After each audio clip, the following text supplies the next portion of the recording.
Sorry అమ్మా sorry అమ్మా sorry అమ్మా సారీ అమ్మా ఈ విధంగా గౌరవించుకుంటున్నాం అన్యాయం అది కొంచెం జాగ్రత్తగా ఉండాలి. ధైర్యం ఉండాలి, ధైర్యం ధైర్యం ధైర్యం ఉండాలి. ఇంట్లో కూడా చెప్పలేదంటే కదా, నిన్ను నామినీగా పెట్టారంటే కదా.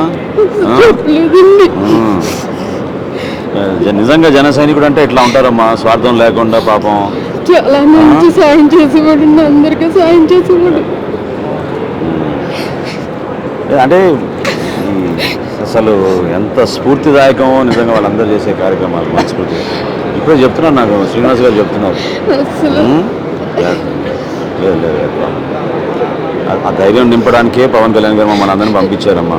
ఒక కుటుంబం లాగానే ఉంటాం, పార్టీ అంతా కూడా కుటుంబం లాగానే ఉంటాం, ఫ్యామిలీ పార్టీ అంతా కూడా అది నిలబడతాం.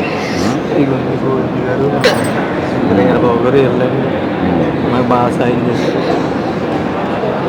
లేదు ఇంకా ఈ కష్టకాలంలో నాకు కూడా ఉంటారు, అందరు పార్టీ నుంచి అందరం కూడా. మీరు ధైర్యం ఉండండి, మీకు ధైర్యంగా ఉండండి అమ్మా, ధైర్యంగా ఉండండి.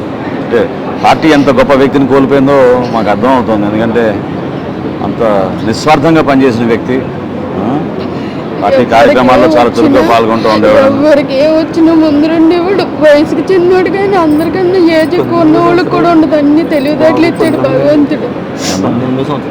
అదే చెప్పారు, చాలా చిన్న వయసు చెప్పారు, చాలా చిన్న వయసు. పర్లేదు ఫోటో ఏమన్నా.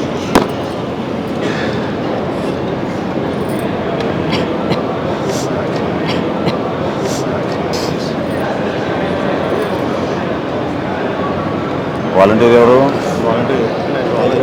మీరు చేయించారు.